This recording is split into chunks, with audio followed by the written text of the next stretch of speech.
अब हम आगे अध्ययन करेंगे क्लोनिंग के अंतर्गत प्लांट क्लोनिंग।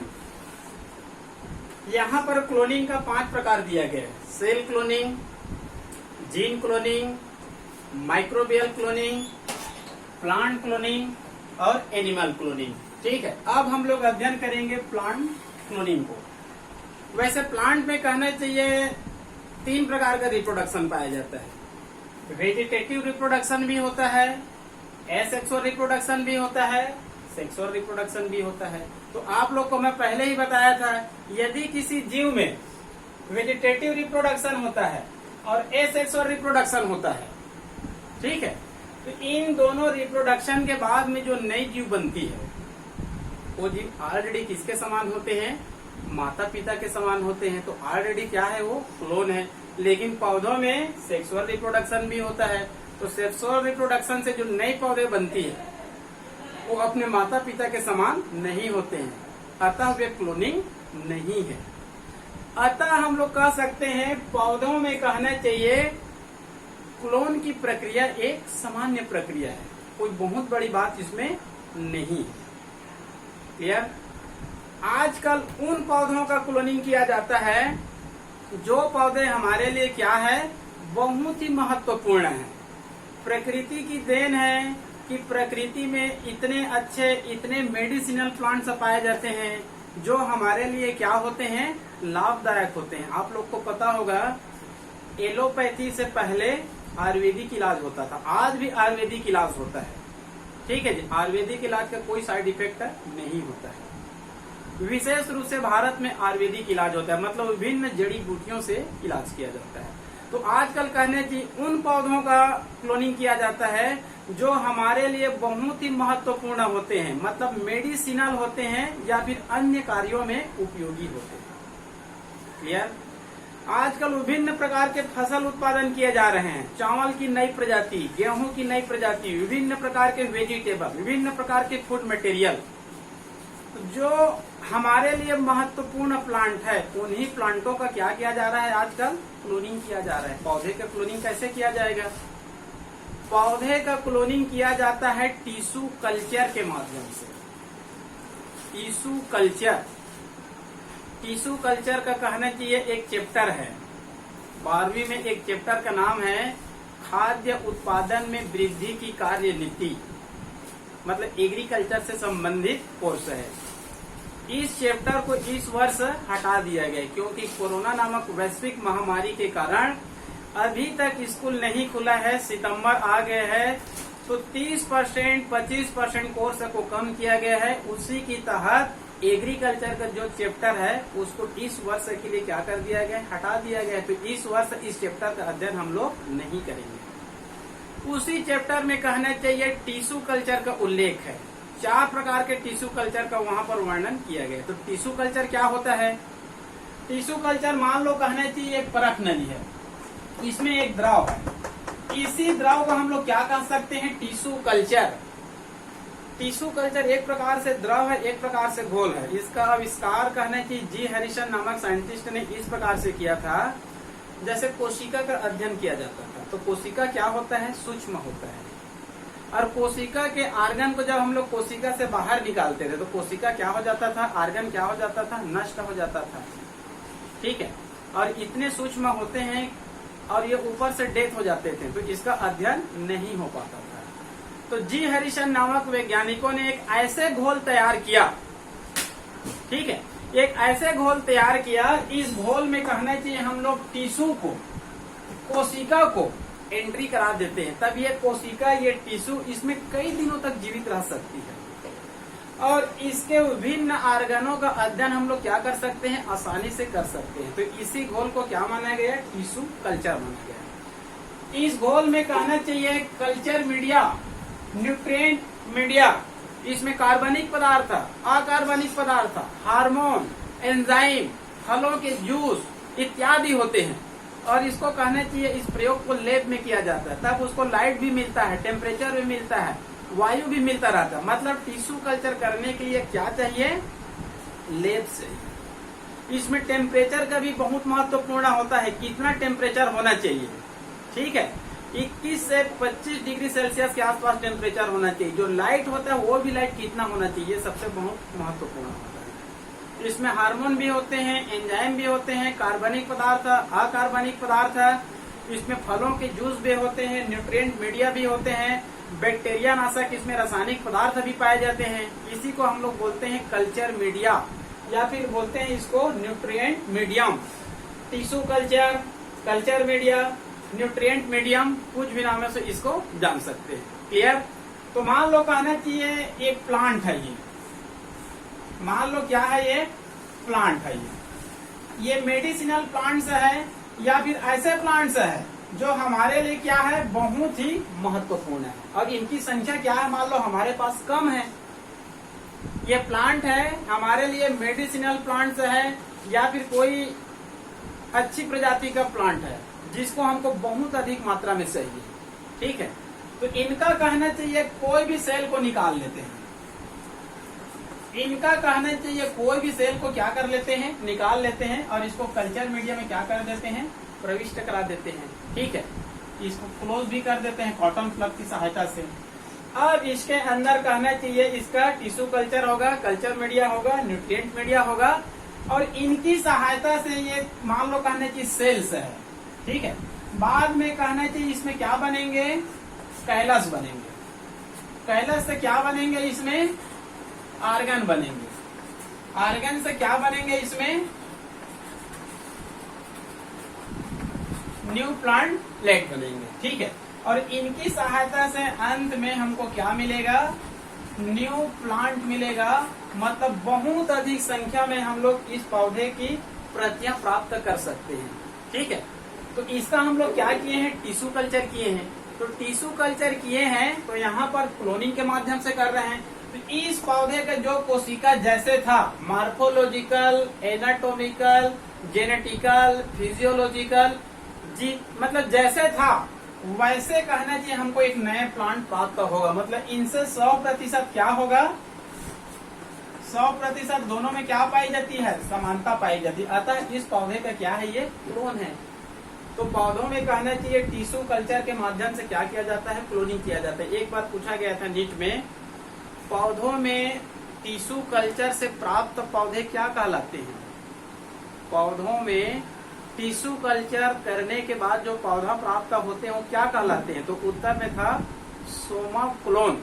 मतलब टिश्यू कल्चर से जो नई पौधे बनती है क्लोन तो है। ठीक है, उत्तर में वहां पर था Soma clone, SOM, Soma clone कहते हैं। मतलब एक प्रकार से क्लोन है। क्लियर? अब उसके बाद हम लोग अध्ययन करेंगे एनिमल में क्लोनिंग।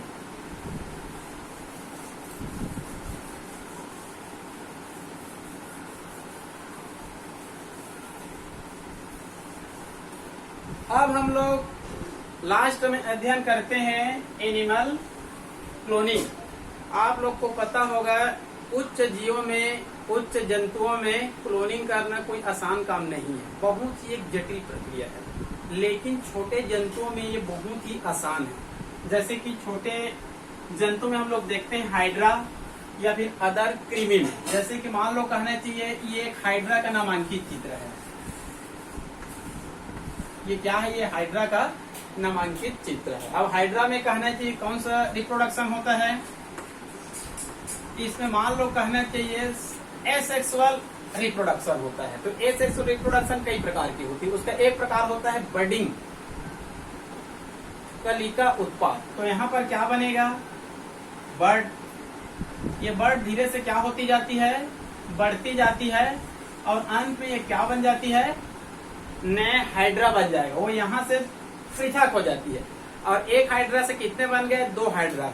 तो दोनों कहना चाहिए एक दूसरे की क्या होती है, 100% समान होती है। तो हाइड्रा में कहना चाहिए क्लोनिंग होना आम बात है। कुछ कृमि जैसे कि मान लो हाइड्रा, इसको रीजनरेशन, इसको हम लोग 2 बार काट देते हैं तो ये अलग हाइड्रा बन जाएगा, ये अलग हाइड्रा बन जाएगा, ये अलग हाइड्रा बन जाएगा। तो इस विधि से कहना चाहिए जो नई जाति बनती है, जो न्यू चाइल्ड बनती है, वो सब क्या होती है, क्लोनिंग होती है। तो छोटे जीवों में कहना चाहिए, छोटे जंतुओं में क्लोनिंग होना क्या है, एक बहुत ही सरल प्रक्रिया है। ठीक है, आप लोग को मैं पहले ही बताया था वेजिटेटिव रिप्रोडक्शन, और एसेक्सुअल रिप्रोडक्शन से जो न्यू चाइल्ड बनती है वो ऑलरेडी माता पिता के समान ही होते हैं, क्लियर। लेकिन उच्च जंतुओं में, मानव में, मैमल्स में, गाय में, ठीक है, इन उच्च जंतुओं में क्लोनिंग करना क्या है, ये बहुत ही जटिल प्रक्रिया है। आप लोग सुने होंगे प्रथम मैमल जिस पर क्लोनिंग तैयार किया गया, तो वह कौन सा मैमल है जिस पर सबसे पहली बार कहना चाहिए क्लोनिंग तैयार किया गया था? उसका नाम है शीप, मतलब भेड़। भेड़ पर कहना चाहिए क्या तैयार किया गया था? क्लोन तैयार किया गया था, क्लियर। तो भेड़ में क्लोनिंग ये प्रयोग कहना चाहिए 1996-97 में किया गया था, ठीक है। ये कहना चाहिए विल्मट नामक साइंटिस्ट है और इनके कुछ सहयोगी थे। ये कहना चाहिए एक एडिनबर्ग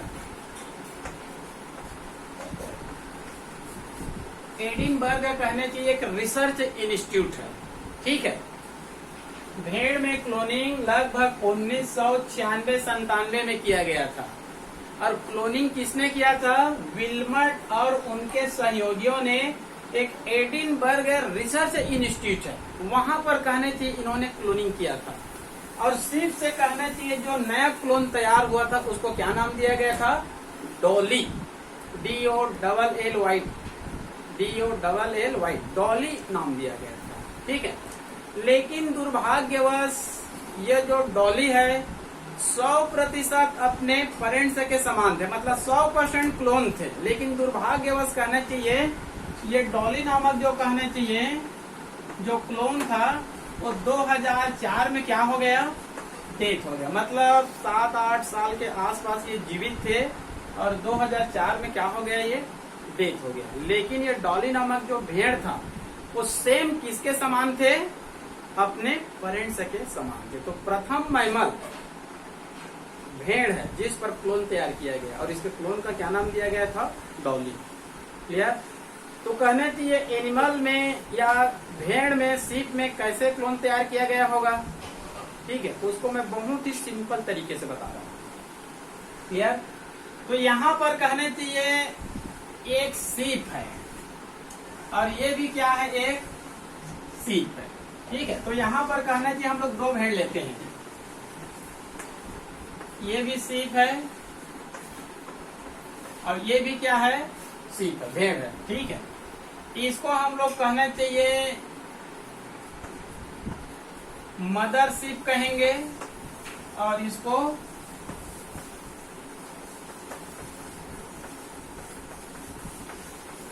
होस्ट मदर शीप कहेंगे, ठीक है। ये मदर शीप है और ये क्या है? ये होस्ट मदर शीप है, क्लियर। अब हमको क्लोन किसका तैयार करना है? इसका तैयार करना है, ठीक है। अब ये कहने चाहिए एक भेड़ है, इनके शरीर से हम लोग एक कोशिका निकालते हैं। क्या निकालेंगे? एक कोशिका। ये कोशिका कौन सा कोशिका रहेगा?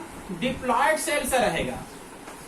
मतलब हमारे शरीर में 2 प्रकार की कोशिका पाई जाती है, एक होता है सोमेटिक सेल्स और एक होता है जर्म सेल्स। इधर कहने की जितने भी सेल्स पाई जाती है शरीर में, ठीक है, इन सबको हम लोग क्या बोलते हैं? सोमेटिक सेल्स, दैहिक कोशिका, देह का निर्माण करने वाले कोशिका, ठीक है। अपना उदाहरण बता रहा हूँ। इधर को हम लोग बोलेंगे जो देह में पाई जाती है इसको सोमेटिक सेल्स बोलते हैं। सोमेटिक सेल्स में क्रोमोसोम की संख्या कितनी होती है? 46। एक दूसरी सेल्स का नाम होता है जर्म सेल्स, जनन कोशिका। जनन कोशिका हैप्लॉइड सेल्स होती है, ठीक है। उसमें क्रोमोसोम की संख्या होती है 23। इसको बोलेंगे डिप्लॉयड सेल्स और इसको बोलेंगे हम लोग हैप्लॉइड सेल्स। इसमें क्रोमोसोम की संख्या 46 और इसमें क्रोमोसोम की संख्या 23। इसमें कहना चाहिए आगे चलकर क्या होगा? माइटोसिस डिवीजन होगा। पहले हालांकि इसमें भी कहने चाहिए 46 ही होती है, ठीक है। इसमें भी 46, इसमें भी 46। इसमें आगे चलकर कहना चाहिए मियोसिस डिवीजन होगा और इनसे कहना चाहिए कितने सेल्स बनेंगे? 1 से 2 सेल्स, ठीक है। दोनों सेल्स में कहना चाहिए क्रोमोसोम की संख्या कितनी होती है, 46। जर्म सेल्स में म्यूसिस डिवीजन होता है और एक से कितने बनेंगे, 4। हालांकि 4 एक ही बार नहीं बनती है, पहले कहना चाहिए इसमें 2 बनेंगे, ठीक है। उसके बाद 2 से 4 बनेंगे। इसमें क्रोमोसोम की संख्या कितनी होती है, 23। मतलब क्रोमोसोम की संख्या मातृकोशिका की क्या हो जाती है, आधी हो जाती है। क्लियर।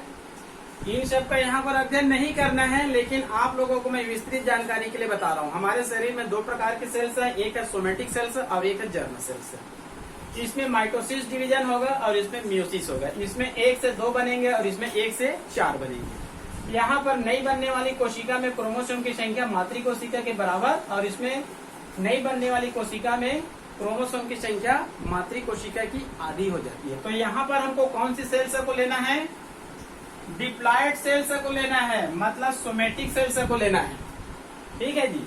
तो यहाँ पर हम लोग ले लेते हैं डिप्लॉयड सेल्स को। ये डिप्लॉयड सेल्स है और ये केंद्रक है, ठीक है। मान लो कहने की इसमें क्रोमोसोम की संख्या मान लो 46 मान लेते हैं, ये केवल एक उदाहरण है, ठीक है। तो इसमें क्रोमोसोम की संख्या कितनी है, मान लो 46 है। क्लियर। ये डिप्लॉयड सेल्स है, मतलब ये सोमेटिक सेल्स है ये, ठीक है। डिप्लॉयड सेल से कहिए या फिर सोमेटिक सेल से कहिए, इसमें क्रोमोसोम डिप्लॉयड अवस्था में पाई जाती है। अब ये कहना चाहिए होस्ट मदर सेल है, ये कहना चाहिए वास्तव में ये फीमेल है। वास्तव में क्या है, ये फीमेल है। इसमें मेंस्ट्रुएशन साइकिल की क्रिया होती है और इसमें बनेंगे ओहम। इसमें क्या बनेंगे, अंडाणु बनेंगे। तो यहाँ पर मध्य में क्या होती है, केंद्रक, जिसमें क्रोमोसोम की संख्या कितनी होती है, 23, मतलब आधी, ठीक है। इधर को हम लोग बोलेंगे ओप्लाज्मा, इधर को हम लोग बोलेंगे ओप्लाज्मा और इसको कहेंगे हम लोग केंद्रक। तो यहाँ पर कहना चाहिए ये हैप्लॉइड होती है, क्रोमोसोम की संख्या क्या होती है, आधी होती है। तो क्या करना है हमको, इनका जो ओहम है इसमें से जो हैप्लॉइड केंद्रक है इसको बाहर कर देना है। इनको क्या कर देना है, इस ओहम से बाहर निकाल देना है, ठीक है जी। ये जो केंद्रक है इसको हम लोग क्या कर दिए, आउट कर दिए। और ये कहना चाहिए ये डिप्लॉयड न्यूक्लियस है, जिसमें क्रोमोसोम की संख्या कितनी है, 46 है। इसको हम लोग क्या कर देंगे, इसमें एंट्री करा देंगे। क्लियर। तो ये हो गया अंडाणु और ये हो गया केंद्रक, जिसमें क्रोमोसोम की संख्या कितनी है, 46। समझ में आ रहा है ना। ये सीप है, इनका हम लोग क्या ले लिए, सोमेटिक सेल्स है या डिप्लॉयड सेल्स है, मतलब इसमें क्रोमोसोम की संख्या डिप्लॉयड अवस्था में होती है। मान लीजिए इसमें क्रोमोसोम की संख्या 46 है, तो ये डिप्लॉयड है। सीप का ही कहना चाहिए हम लोग फीमेल ले लेते हैं, जिसमें मेंस्ट्रुएशन साइकिल की क्रिया होती है और ओहम बनेंगे। तो इसमें हैप्लॉइड केंद्रक होती है, उसको क्या कर देते हैं, बाहर कर देते हैं और इसको इसमें क्या करा देते हैं, एंट्री करा देते हैं। ये है आपका ओहम और ये है आपका केंद्रक। क्लियर। अब इसको हम लोग कहना चाहिए कुछ दिनों के लिए किसमें रख देते हैं, कल्चर मीडिया में। कुछ दिनों के लिए इसको हम लोग किसमें रख देते हैं, कल्चर मीडिया में।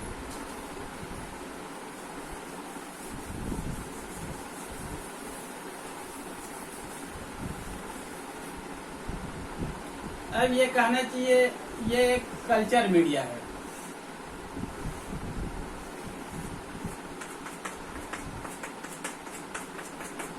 ये अंडाणु है, ये फीमेल का क्या है, ये अंडाणु है। और ये सोमेटिक सेल्स का क्या है, ये केंद्रक है, जिसमें क्रोमोसोम की संख्या कितनी है, 46 है। यहाँ पर हम लोग ये क्या लिए हैं, सीप, और यहाँ पर क्या लिए हैं, एक सीप। ये फीमेल है और ये क्या है, मदर सीप है। इसी का हम लोग क्या लिए थे, डिप्लॉयड सेल्स, ठीक है। इसी का हम लोग क्या लिए थे, डिप्लॉयड न्यूक्लियस। इसका हम लोग क्या लिए थे, ओहम, ठीक है। इसमें जो हैप्लॉइड कहना चाहिए, जो केंद्रक था, इसको हम लोग क्या कर दिए, आउट कर दिए, ठीक है।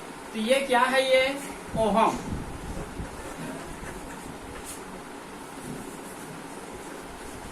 ये क्या है, ये फीमेल का ओहम।